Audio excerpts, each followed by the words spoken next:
everybody. Wanted to start out by talking about an original film that they have that we both got to watch with Class Action Park. And have you heard about Class Action Park? I didn't hear about this documentary, this specific documentary, until you brought it to my attention, Rachel. But I had known about Action Park through a video that we both watched and loved called Defunct Land. And when I watched this, because it was like a random night, it was like 9 o'clock at night, and I just was like, because I live near Orlando, and like there's a theme park like per every square mile over there. So I'm interested in like the history of theme parks, and I was like, Action Park, why have I never heard about this? So I clicked it and I watched it, and I was just sitting there like, how did this get past even the planning stages? Like, what were these people thinking? And so with this documentary, it's just like, it's like when I watched Firefest, the greatest party that never happened on Netflix. It was like, all right, great idea on paper. Now you just need 5 years to just work out the kinks and make this work. Instead, they wanted to take 5 years of work and cram it into 5 months. And now the founder is in jail because of it. And it was just a mess. But in terms of Class Action Park, like it was a very well put together documentary, but I was just sitting there like, these people, like it was like the classic Jeff Goldblum quote from Jurassic Park. You all were too busy to think about whether you could do it, and you didn't stop to think and ask whether or not you should. I'm sure I butchered that, but I'm sure the quote rings true. Yes. But it was just one after another of what the heck were these people thinking? But this is one of HBO's great strengths, at least for me. They put together some great documentaries, and on my list, I accidentally included 2 of them. I had no plans on it, but I was just looking through it, and I was just like, I have 2 documentaries on my list this week. It was like it was like on the Peacock video where I included both Matinee and King Ralph, which are 2 movies, 2 comedies starring John Candy from the early 90s, and it was a complete happy accident, but they somehow worked themselves. They worked out. Yeah, I love documentaries like this. I mean, in general, I'm a pretty big documentary fan, and I don't know if that comes from going to Sundance every year, and a lot of times I end up seeing a lot of documentaries there. I don't know. I've always been interested in the behind the scenes stories of people and how things are made and how things are done and put together in the behind the scenes. And I've always loved stuff like that. And so I love a documentary, and you're right about Defunct Land. It is definitely one of the best YouTube channels out there. It's so interesting, and he does such a good job with that channel. And he did an episode on Action Park. And I think that this documentary does a pretty good job of showing the kind of both sides of the action park, that like what the appeal was, and then also, obviously the incredible danger. And I especially like towards the end where they're talking about how the 80s was kind of the last decade of like freedom for children. That kids could just go and, I mean, I remember all the time going over to my friend's house and going over to the local, there was the block behind us, there was a little market called Immigration Market.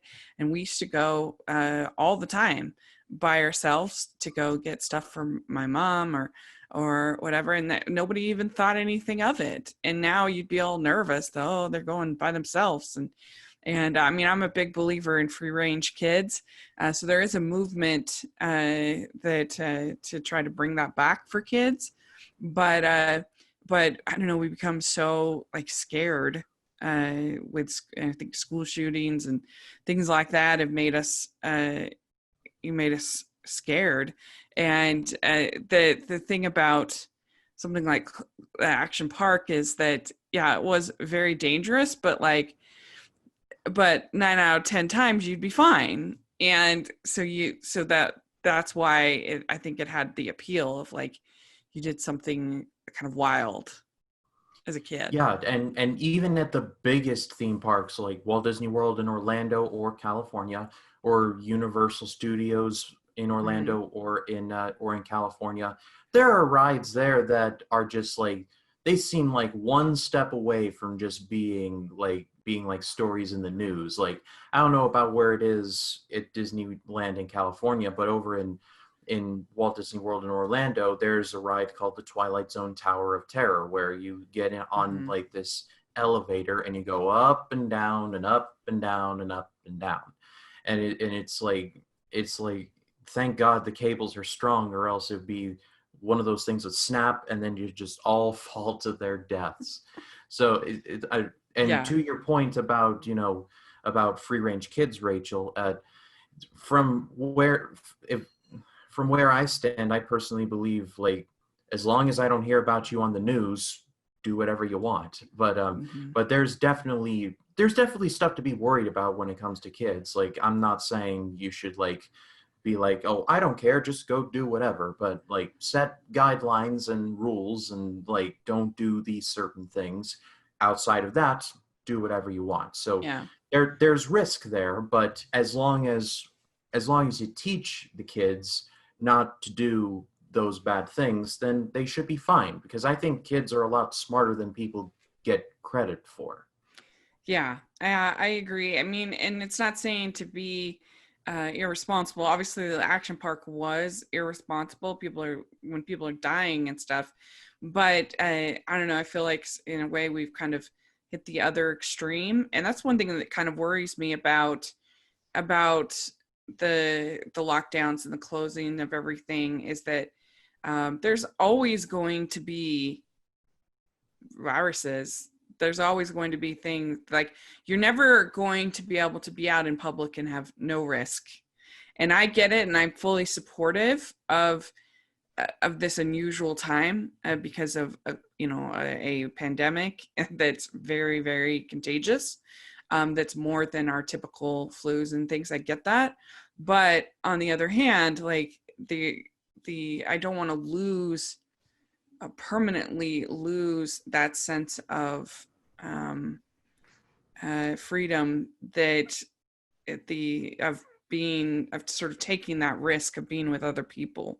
Like we eventually we need to kind of and maybe it won't be until we have a vaccine for COVID. I don't know it, but I do worry a little bit that even once we have a vaccine, there will be people who will struggle to kind of embrace that freedom again, if that makes sense.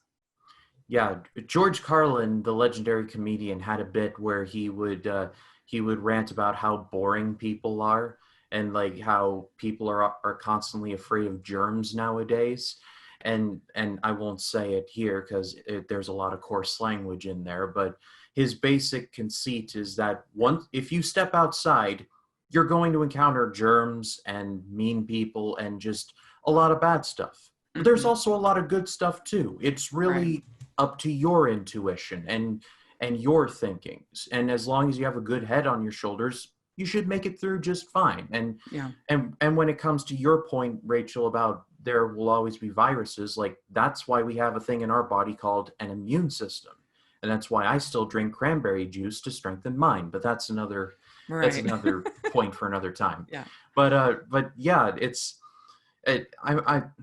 I'm afraid of that part of the lockdown too, where kids will lose that sense of like playing with each other. But at the same time, there will be other ways. To take another Jeff Goldblum quote, life finds Life a way. finds a way. Yeah. I mean, and that's what I kind of just appreciate about the Class Action Park as a documentary is that is sort of the the exploration of the appeal of the park, sort of that the freedom that people had to do something crazy and risky and so but then also obviously showing the people who lost loved ones and stuff. It's terrible. So I thought it was a really interesting, entertaining documentary about sort of why, and also sort of why there's nostalgia for something like this is in the something about the 80s that had that kind of freedom. So people should check it out. I think you really like it. Ryan, where can people find you? They can find me on Facebook, Twitter, Instagram, and Letterboxd at RyanCam20, and of course my YouTube channel, Ryan Cam's Movie Reviews. I just released my review for Tenet, which that was a lot of fun to Yeah. record, and just like it was a movie that I had to think like several days of till I finally like fine-tuned it in my head. So it was definitely a labor of love. And like I said, I'm a part of the Movie Nerds Club. That comes out once a month, so definitely subscribe to that. And of course, the AFI project. I before I jumped on with you, Rachel, I was editing the video for the best years of our lives, which should be dropping either tomorrow or Wednesday. I want to say Wednesday. And Mm. then, of course, there's Sound of Music and King Kong and Treasure in the Sierra Madre and just a lot of others. Plus, I've got a big series in the works coming up for October revolving around Halloween. Ooh. So without like getting on my knees or e-begging or anything like that, if you have not subscribed, now is like as best a time as ever to go do so because I'm working very hard on it. I've got like I feed off this, I live off this, and it just like it's been a lot of fun working on the channel. Anyway, I'll step Yeah. down from the soapbox and pass it off to you, Rachel. But it just yeah, I'm excited now. Yeah, you all need to subscribe. It's good stuff, really good. And yeah, we have a lot of good stuff going on for Rachel's reviews. This week we'll have had our female film critics panel on Wednesday. So make sure you listen to that. I know it's going to be really great. And yeah, a lot of other fun stuff. So check that out. And also the Hallmarkies podcast. We're having another great week. This last week, I had Marissa Serafini on where we talked about all 5 versions of the Parent Trap. There's lots of fun stuff happening over at Hallmarkies podcast. We're going to be doing a special bonus episode with my friends from K-pop Converters. We're going to be talking about K-dramas next week. So we have a lot of fun stuff happening. It's kind of a nice in-between month where we don't really have a whole lot to cover. So we can talk about some out of the box stuff over at Hallmarkies podcast. So anyway, a lot of fun stuff. So thanks so much. And we'll talk to y'all later. Bye, everyone. Bye.